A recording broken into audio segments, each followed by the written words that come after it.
Hello दोस्तों, मैं हूं एक्स मुस्लिम स्पार्टिकस और आप देख रहे हैं अपना यूट्यूब चैनल। दोस्तों, कुरान और इस्लाम को एक्सपोज करने के काम को जारी रखने के लिए मुझे आपकी सपोर्ट की बेहद ज़रूरत है और ये सपोर्ट आप मुझे पेट्रियन के ज़रिए और पेपाल के ज़रिए कर सकते हैं। पेट्रियन और पेपाल के लिंक्स आपको पिन कमेंट में मिल जाएंगे।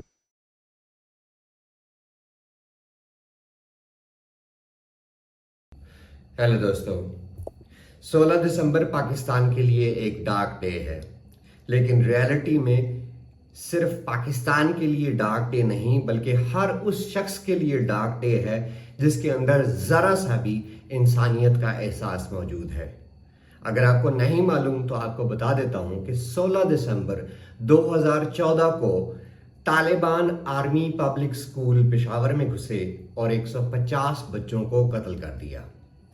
इससे ज्यादा हॉरर रियल तो दूर मैंने फिक्शन में भी कभी नहीं देखा था। पाकिस्तान के जो बॉर्डर एरियाज हैं वो बहुत हाई सेंसिटिव और बहुत सिक्योरिटी वाले एरियाज हैं। जगह जगह पर चेक पोस्ट होती हैं और आर्मी मौजूद होती है। फिर ये 16 दिसंबर वाले दहशतगर्द पेशावर कैसे पहुंचे, और पहुंच भी गए तो आर्मी पब्लिक स्कूल तक जो कि कैंट के एरिया में मौजूद है वहां तक कैसे पहुंचे? तो जवाब सीधा सा है, बुर्का पहनकर। जी, आपने ठीक सुना, मैं मजाक नहीं कर रहा। आर्मी पब्लिक स्कूल के वाकये की रिपोर्ट जब सामने आई तो पता चला कि सब दहशतगर्दों ने आर्मी चेक पोस्ट बुर्का पहनकर क्रॉस की थी और इसी बुर्के का फायदा उठाकर वो आर्मी पब्लिक स्कूल के पास पहुंचे और 150 बच्चों को मार डाला। यही नहीं, मौलाना अब्दुल अजीज जब लाल मस्जिद से भागे थे तो उन्होंने भी भागने में बुर्के का सहारा लिया था। मैं हमेशा से ये कहता आया हूं कि इस्लाम does not comprehend with the modern society. उसकी वजह बहुत सारी है और उनमें से एक वजह यह भी है कि इस्लाम की जो वैल्यूज और इंस्ट्रक्शंस हैं उनकी जगह आज की मॉडर्न सोसाइटी में बिल्कुल भी मौजूद नहीं है। और इस्लामिक वैल्यूज में से एक बुर्के, हिजाब या नकाब का आर्डर भी है। यही निकाब और यही हिजाब एक सिक्योरिटी लूप होल बना और 150 बच्चे अपनी जान गंवा बैठे। जरा सोचें तो सही, थोड़ा दिल नरम करके सोचें। एक आधा नहीं, 150 बच्चे भून डाले जालिम ने। दुनिया बदल रही है और मुझे लगता था कि सारी दुनिया बदल जाएगी, इस्लामी मुल्क नहीं बदलेंगे, लेकिन शायद मैं गलत था। अरब स्प्रिंग और मोहम्मद बिन सलमान के आने के बाद अरब दुनिया भी बहुत बदलती नजर आ रही है। खवातीन पर कितनी पाबंदियां थी अरब कंट्रीज में, ये आप सब जानते हैं, लेकिन मोहम्मद बिन सलमान ने भी अंदाजा लगा लिया कि दुनिया के साथ अगर चलना है तो मोहम्मद वाली शरीयत को छोड़ना पड़ेगा और मॉडर्न और सिविलाइज्ड कानून बनाने पड़ेंगे। इसलिए लेडीज को ड्राइविंग की इजाजत दी गई और उनके अलावा और भी पाबंदियां उन पर हटा दी गई। मुझे पूरा यकीन है कि आने वाले सालों में सऊदीया बिल्कुल बदल जाएगा और इसका फायदा ना सिर्फ अरब दुनिया को होगा बल्कि पूरी दुनिया को इसका फायदा होगा। ये बात सिर्फ सऊदीया तक नहीं रुकी, बाकी अरब कंट्रीज में भी ये हवा चल पड़ी है और वो दिन दूर नहीं जब सारे अरब रिच कंट्रीज आपको यूरोप जैसे नजर आएंगे। और ये भी हो सकता है कि यूरोप यूनियन जैसी अरब यूनियन भी आपको बहुत जल्द नजर आए और यूरोप की जैसी कोई अरब करेंसी भी वजूद में आ जाए।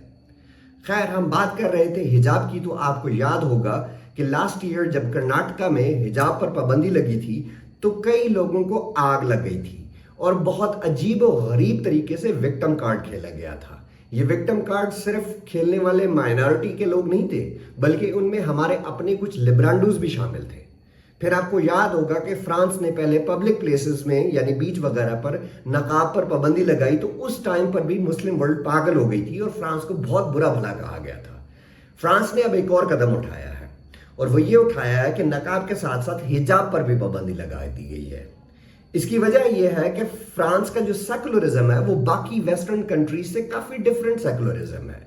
सेकुलरिज्म बेसिकली ये है कि रिलीजन और स्टेट अफेयर्स अलग अलग होंगे, लेकिन यानी मतलब यह है कि स्टेट अफेयर्स में रिलीजन की कोई इंटरफेरेंसेस नहीं होगी। लेकिन फ्रेंच सेकुलरिज्म में ना सिर्फ ये कि रिलीजन और स्टेट अफेयर अलग अलग होंगे बल्कि आप किसी पर्टिकुलर रिलीजन को फॉलो करते हैं तो अपने रिलीजन को किसी पब्लिक प्लेस में एक्सप्रेस या प्रमोट नहीं कर सकते। और जाहिर सी बात है कि हिजाब या नकाब मजहब को एक्सप्रेस करने का एक तरीका है, तो इसलिए उस पर भी पाबंदी लगा दी गई है।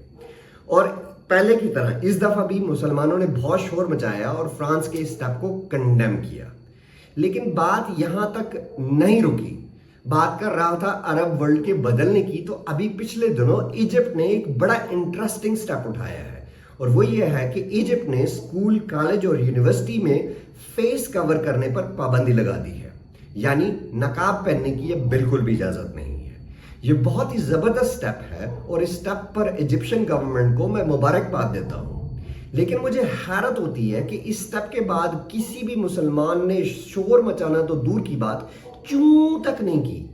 اب کرو نا کنڈیم ایجپٹ کو، آپ جیسے لوگ فرانس اور انڈیا کو کر رہے تھے کنڈیم، تو آپ کرو بھی ایجپٹ کو بھی کرو۔ یہاں کیوں بولتی بند ہو گئی آپ لوگوں کی؟ وہ اس لیے بند ہو گئی کہ آپ لوگ منافق ہو۔ اب میں دل سے امید کرتا ہوں کہ باقی عرب کنٹریز بھی جلدی اس طرح کے قدم اٹھائیں گے جس سے وومن اپریشن کم ہو۔ اب اگر اس ساری سچویشن کا ذمہ دار ڈھونڈنا ہو تو اس کا جواب ہمارے پاس پہلے سے موجود ہے۔ جتنا معاشرہ مذہبی ہوتا ہے وہ اتنا ہی خواتین کے لیے دوزخ بن جاتا ہے۔ اس کی ریسنٹ ایگزامپل افغانستان ہے۔ طالبان کے آتے ہی پہلے یونیورسٹی ایجوکیشن بند کی خواتین کی، پھر ان کے کالج جانے پر پابندی لگا دی، اور تو اور اس کے بعد ان کو پرائمری سکول بھی جانے کی اجازت اب نہیں ہے۔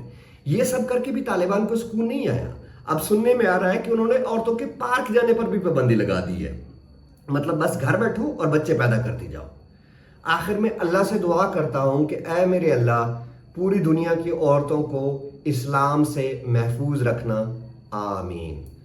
ملتے ہیں کسی اور ویڈیو میں کسی اور ٹاپک کے ساتھ، تب تک کے لیے دھنیہ واد۔